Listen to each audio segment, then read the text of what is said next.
आज से कुछ दिनों तक हम आपका साक्षात्कार कराने जा रहे हैं भारत के अपने दर्शन से, यानी एकात्म मानव दर्शन से।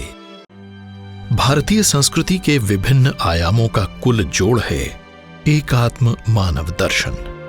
वो सनातन भारत का आईना है, उसकी विशिष्टताओं का, उसके अध्यात्म का, उसकी कर्मशीलता का, प्रकृति से उसकी एकात्मता का, भारत के अर्थशास्त्र का, उसके समाज शास्त्र का, उसकी विविधता को एक रूपता में पिरोने वाला सूत्र है एकात्म मानव दर्शन।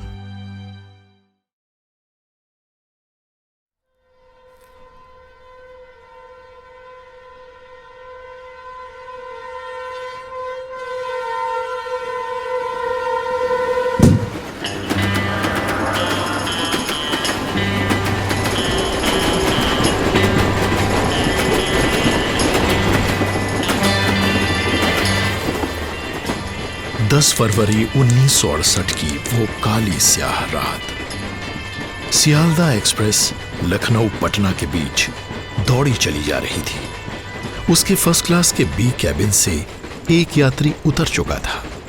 अकेला रह गया एक और यात्री गहरी नींद में था।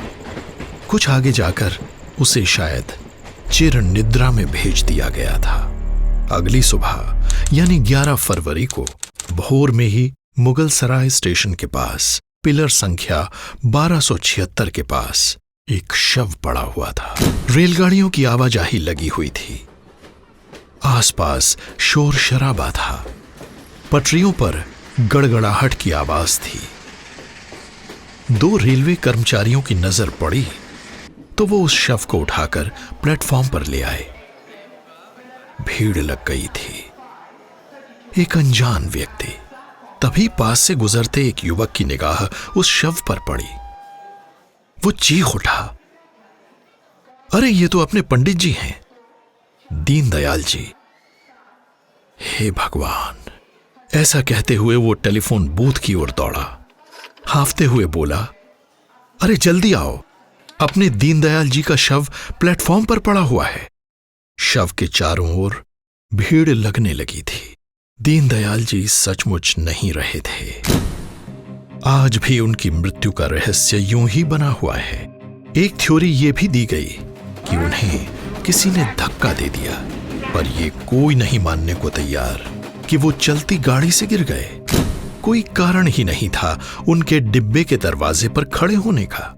अभी तक ज्ञात तो कुछ हुआ नहीं है, लेकिन शक बना हुआ है कि किसी प्रकार के षड्यंत्र के वे शिकार हुए हों। गुरुजी ने एक चिट्ठी लिखा और राजा साहब जौनपुर के हाथ दी। उनसे कहा कि ये दीनदयाल को देना और उसको बताना, ये मेरा संदेश है कि संभाल के जाना। इस तरह से उनके दोनों हाथ गेहूं के इधर टूटे हुए मिले, बाहों पर दोनों पैर ऐसे ही टूटे हुए मिले। वो स्वाभाविक तो हो ही नहीं सकता। जिस तरह से शव मिला रेलवे लाइन के पैरेलल लेटा हुआ खंभे के पास, स्वाभाविक कैसे हो सकता है? उस चादर बिछाई हुई, वो उस पर हाथ में 5 रुपए का नोट दिया हुआ। हालांकि पूरा देश और दुनिया के राजनीतिक पंडित उन्हें जनसंघ के पुरोधा के रूप में जानते हैं, लेकिन दीनदयाल जी मूलतः एक स्वयं सेवक थे। जनसंघ के महामंत्री बनने के बावजूद शाखाओं में व अन्यत्र वे अधिकांश राष्ट्रीय स्वयंसेवक संघ के बारे में बात किया करते थे। उनकी हत्या के समय उनके ट्रंक में जो थोड़ा बहुत सामान मिला, उसमें संघ गणवेश भी था। वे नेता होने के कारण स्वयंसेवक नहीं थे, वे स्वयंसेवक होने के कारण नेता थे। वो संघ का स्वयंसेवक जो परम वैभव की इच्छा से काम कर रहा है देश के, और वो प्रचारक है, राजनीतिक क्षेत्र में लगाया गया है। अपनी मृत्यु से ठीक 1 हफ्ते पहले बरेली में उनका जो बौद्धिक वर्ग था, उसमें भी उनका विषय यही था। सुनिए उनकी ही आवाज में 4 फरवरी 1968 का ये उद्बोधन। संपूर्ण व्यवहार, उसके संस्कार, और वो व्यवहार कैसे करेंगे इसकी आदत डालनी पड़ती है। और उसमें फिर छोटा छोटा काम, बड़ी बड़ी बातें नहीं। बड़ी बड़ी बातें यानी राष्ट्रीय स्वयंसेवक संघ और बाकी के अंदर अगर अंतर रहा तो यही है कि भाई संगठन की बात, देश की बात, एकता की बात सब लोगों ने की, कही और संघ ने किया। छोटी सी बात में छोटे छोटे करके, क्योंकि इसकी आदत डालनी पड़ती है। बड़ी बड़ी बातें तो अब हम लोग संगठन के ऊपर आते हैं, हमारे सामने जीवन में रोज ये सवाल आ जाता है कि भाई क्या करें, संगठन पर जाएं कि आज तो सिनेमा देखें। तो इस प्रकार से एक एक समय पर धीरे धीरे हमारे मन के अंदर संस्कार आता है। फिर एक एक काम करते करते फिर हम अपना पढ़ाई का निर्णय करते हैं, नौकरी का निर्णय करते हैं, बाकी के काम धंधे का निर्णय करते हैं, कौन सा काम करें, जो देश के लिए लाभदायक होगा वो काम करें या न करें। बहुआयामी प्रतिभा के धनी दीनदयाल जी एक प्रचारक, प्रेरक, संगठक, प्रभावी वक्ता, साहित्यकार, अर्थशास्त्री और दार्शनिक तो थे ही। उनका एक गुण कम ही लोगों के ध्यान में आया, वो था उनका स्वर। उनकी ही आवाज में बरेली के शीत वर्ग में गाया गया गीत इसका साक्षी है।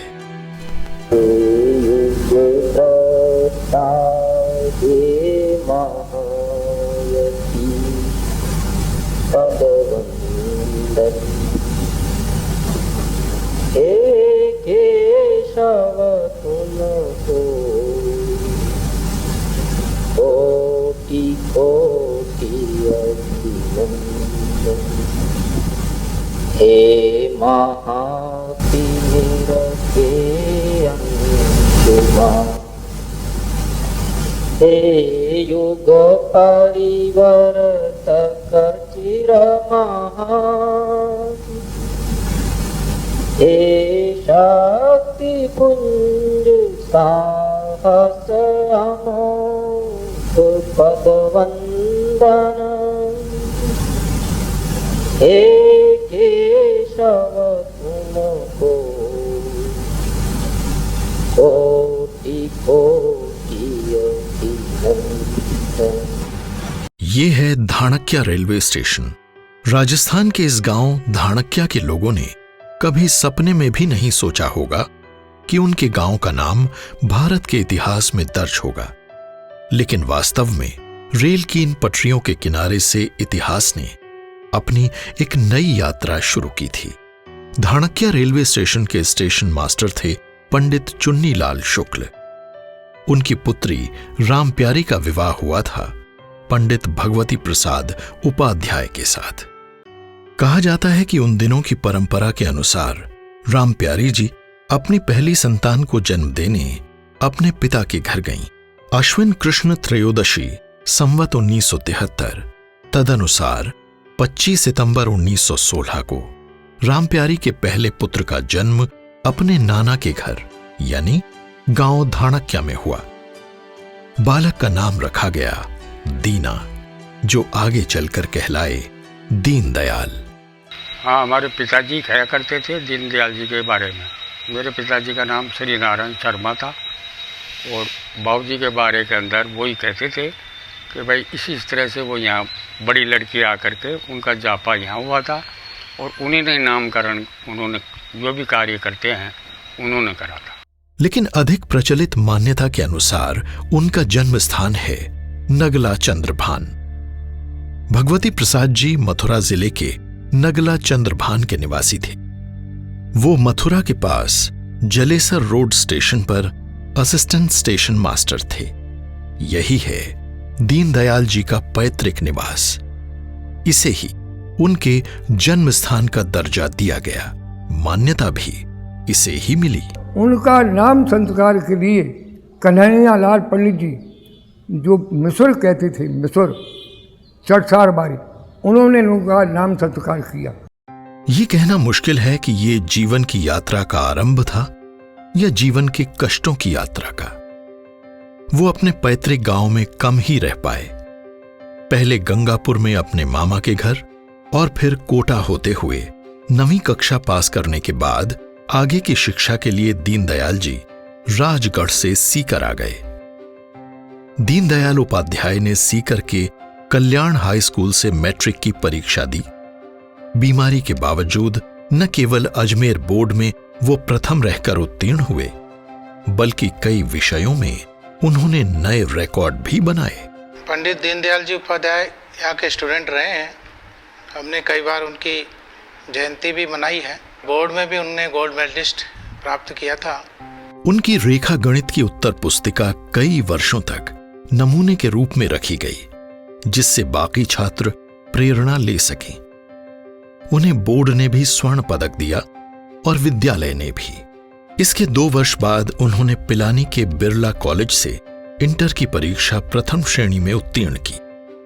सीकर के महाराजा ने दीनदयाल जी को पदक के साथ छात्रवृत्ति भी बांध दी।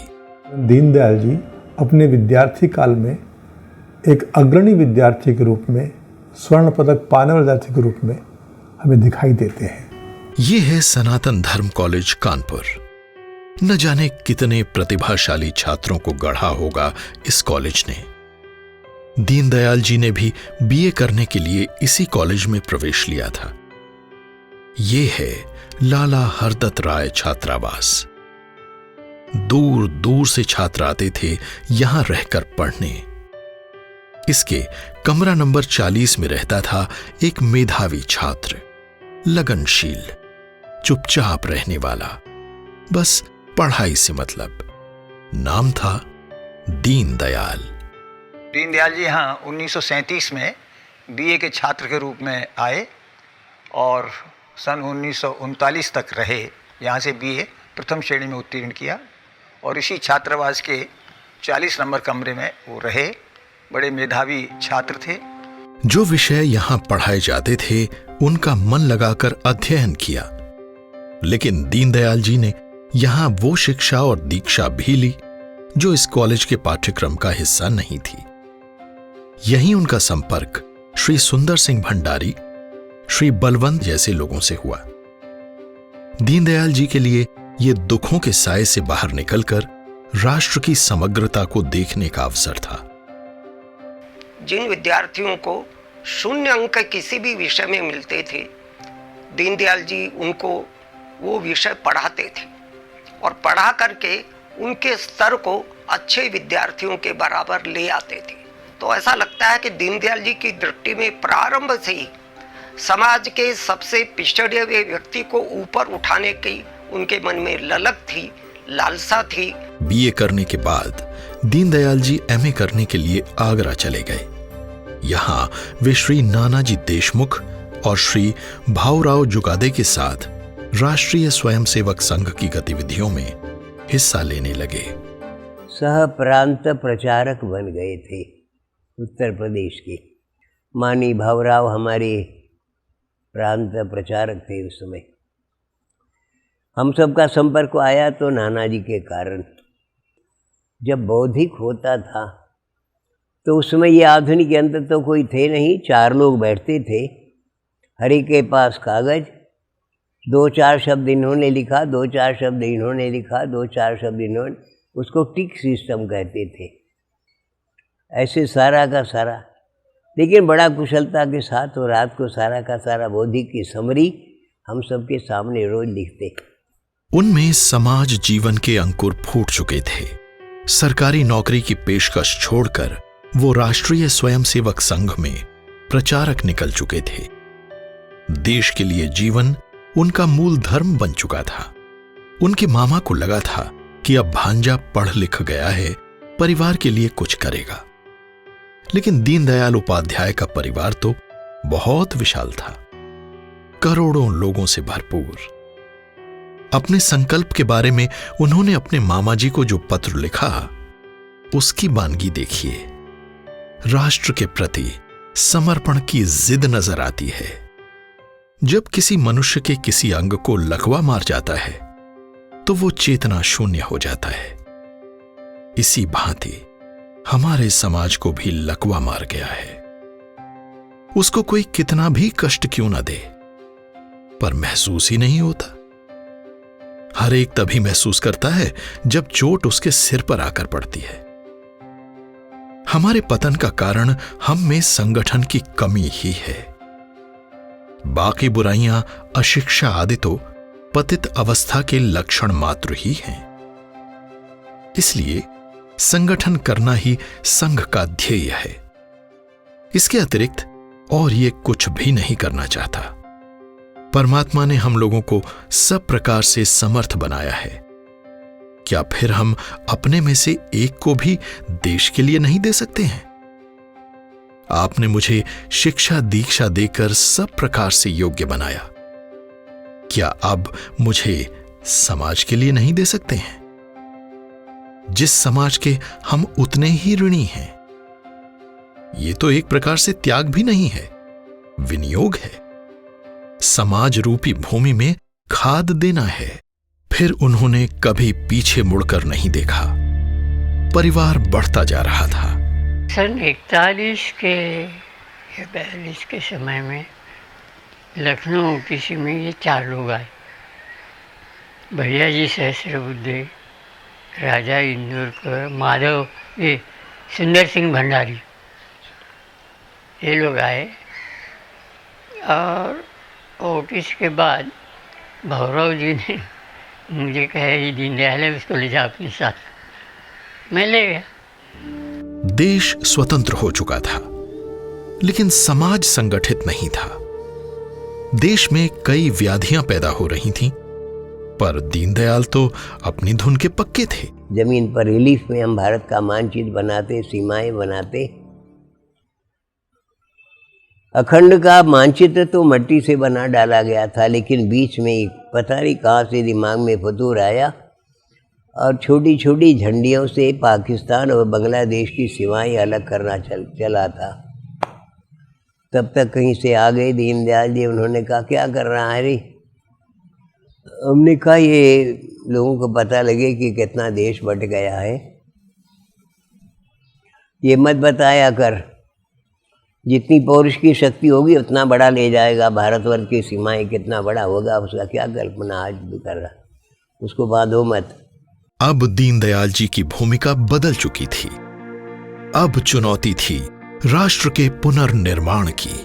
सन 1947 में ही राष्ट्र धर्म प्रकाशन की स्थापना हुई तथा राष्ट्र धर्म मासिक, पांचजन्य व ऑर्गेनाइजर साप्ताहिक तथा स्वदेश दैनिक का प्रकाशन प्रारंभ हुआ। पंडित जी पांचजन्य व स्वदेश के संपादक कार्य में सहयोग करने लगे। प्रकाशन के प्रबंध निदेशक श्री नानाजी देशमुख थे। संपादन कार्य अटल बिहारी वाजपेयी, के.आर. मलकानी और यादव राव देशमुख जैसे लोगों ने संभाला।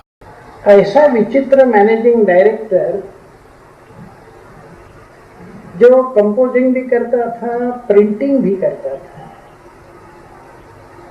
फिर हम लोगों ने साप्ताहिक निकाला, दैनिक भी निकाला। तो साइकिल पर बंडल लाद करके स्टेशन पर डाक एडिशन भेजने के लिए जाते थे। हम लोग तो बिल्कुल नए थे, विश्वविद्यालय से निकलकर संपादक बन बैठे थे, लेकिन उनके नेतृत्व में हमने न केवल पत्रकारिता सीखी, कंपोजिंग करना सीखा, प्रूफ रीडिंग करना सीखा। एक दिन मशीन चलाने वाला कारीगर नहीं आया तो हम लोगों ने मशीन चलाई। मशीन चलाते चलाते उपाध्याय जी किस तरह से बेहोश हो गए थे, इसका मुझे अभी तक स्मरण है। इसी बीच महात्मा गांधी की दुखद हत्या के बाद संघ पर प्रतिबंध लगा दिया गया। दीनदयाल जी को भी संघ की ओर से स्वयं की गिरफ्तारी देने का निर्देश हुआ। तब तक वे एक प्रतिष्ठित व्यक्ति बन चुके थे, लेकिन व्यक्तिगत प्रसिद्धि से इतने दूर कि लोग उन्हें आसानी से पहचानते नहीं थे। पंडित जी अपना सामान्य वेश में बिना कोई साथी सहयोगी लिए हुए कलेक्टरगंज थाने पे पहुंच गए और कहा कि मैं ही दीनदयाल हूं, मैं वांछित हूं और मैं आत्मसमर्पण करने आया हूं।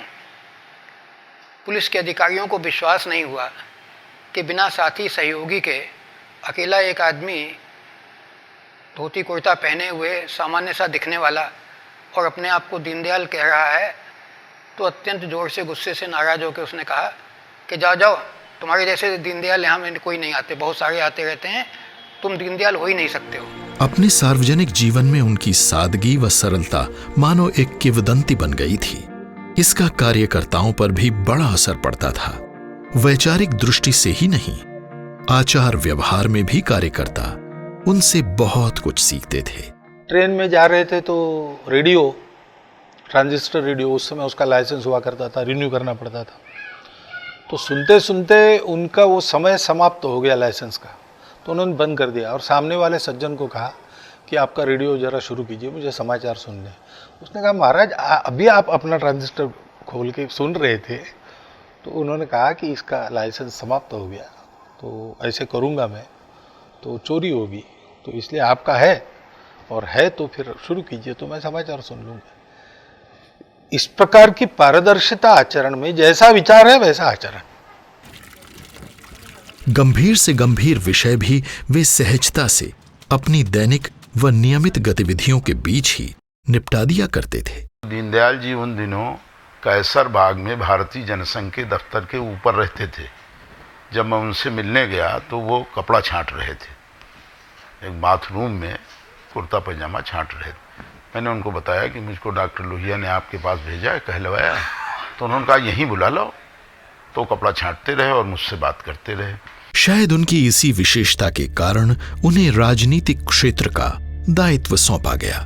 20 से 22 अक्टूबर तक दिल्ली के राघोमल हायर सेकेंडरी स्कूल में जनसंघ का अखिल भारतीय सम्मेलन आयोजित किया गया। जनसंघ का प्रथम अखिल भारतीय अधिवेशन दिसंबर 1952 में कानपुर में हुआ तथा जनसंघ के अखिल भारतीय महामंत्री के रूप में दीनदयाल जी के नाम की घोषणा की गई। डॉक्टर श्यामा प्रसाद मुखर्जी व पंडित दीनदयाल जी के नेतृत्व में जनसंघ की नींव डली। इससे पहले कि जनसंघ राजनीतिक ताकत बन पाता, डॉक्टर मुखर्जी की रहस्यमय परिस्थितियों में मृत्यु हो गई। नवजात पार्टी को संभालने की जिम्मेदारी दीनदयाल जी के कंधों पर आ गई। पार्टी के महासचिव के लिए और अध्यक्ष के लिए ऐसे हालात में जब वो बाकी पार्टियों के साथ मिलकर काम कर रहे, उन्होंने एक नाम भी दिया था नेशनल डेमोक्रेटिक ऑल्टरनेटिव, राष्ट्रीय लोकतांत्रिक विकल्प। तो विकल्प तो रहेगा, लेकिन विकल्प में अपने पार्टी की एक पहचान रहेगी और पहचान को एक तरह से उसका एक स्वरूप हो, उसकी एक रूपरेखा हो। इसके लिए ये लेख जो थे और ये विचारधारा का उल्लेख तो था, वो ज्यादा ही आवश्यक था। इस बीच उन्हें एक विशेष परिस्थिति में जौनपुर से चुनाव भी लड़ना पड़ा। वहां उन्होंने कार्यकर्ताओं को निर्देश दिया कि कोई भी उनके नाम के साथ जाति सूचक शब्द नहीं लगाएगा। अगर कोई पंडित दीनदयाल के नाम से वोट मांगेगा, उसी समय में बोरिया बिस्तरा बांधेंगे, चुनाव प्रचार छोड़कर दिल्ली आ जाएंगे वापस। इलेक्शन का रिजल्ट जब लगा तो रेडियो सुनते बैठा, ये क्या सुन रहा है? तो मैंने कुछ नहीं, अभी जौनपुर का रिजल्ट लगा। मैंने क्या हुआ है? तो कुछ नहीं, हार गया मैं। और हंसता है। मैंने कहा तेरे कुछ ये नहीं है, शर्म नहीं आती है? अरे उसमें क्या, वही राजनीतिक कार्य करते हुए भी उन्हें राजनीति से कतई लगाव नहीं था। संगठनात्मक कार्य उनके लिए सर्वोपरि था। बोले कि गांव में हमने एक बार बहुत पहले शाखा के कार्यक्रम में, संघ की शाखा के कार्यक्रम में हम गए थे। उस गांव में चलना है, तो मोटरसाइकिल के पीछे बैठ के पंडित जी चल दिए। पहुंचे उस गांव में, एक खाट बिछाई गई, उस पर दीनदयाल जी बैठ गए और पकौड़ी और चाय का सेवन होते हुए घंटे 2 घंटे उन्होंने सारे गांव के लोगों को सम्मोहित रखा। जनसंघ क्या है, और वो नेहरू जी की कॉन्स्टिट्यूंसी का क्षेत्र था, उसके बारे में बताया और लोगों से कहा कि भाई इसको शुरू करो, जनसंघ को भी यहाँ लौटाए। 1967 में उन्होंने जनसंघ के कालीकट अधिवेशन में पार्टी का अखिल भारतीय अध्यक्ष का पद तब स्वीकार किया जब दल की संगठनात्मक नींव डालने का कार्य पूर्ण हो गया। 11 फरवरी 1968 को वज्राघात हुआ, जब सारे देश ने उनकी हत्या का समाचार सुना। राजनीति के पतझड़ की अब कौन बुझाए प्यास रे। गुरुजी जैसा व्यक्ति भी इस घटना से द्रवित हो गया। रेल की पटरी के किनारे प्रारंभ हुआ राष्ट्र को समर्पित ये सार्थक जीवन रेल की पटरी पर ही समाप्त हो गया। सारा देश शोक में डूब गया। राजनीति से इतर लोगों ने भी इस जीवन को भरपूर सराहा। लगता है कि उन्हें अपनी मृत्यु का आभास हो गया था। वो बार बार कहते रहे कि I am being followed, I am being followed. मैं वो सेंटेंस कभी नहीं भूलूंगा। कानपुर से लेके लखनऊ, लखनऊ से लेके बनारस, मुगल सराय, ही वॉज फॉलोड। लेकिन जाने से पहले वो देश को दे गए एक ऐसा दर्शन जो देश के मानस पटल से लुप्त होने लगा था। उन दिनों देश समाजवाद व पूंजीवाद के द्वंद्व से गुजर रहा था। तब के राजनीतिक नेतृत्व को भारतीय सनातन परंपरा की विशालता और राष्ट्र की अपनी बौद्धिक शक्ति का भान नहीं हो पा रहा था। वो कभी कहीं से और कभी कहीं से अपने विकास के मॉडल ढूंढ रहा था। ऐसे में पंडित दीनदयाल उपाध्याय ने देश को बोध कराया अपने ही दर्शन का।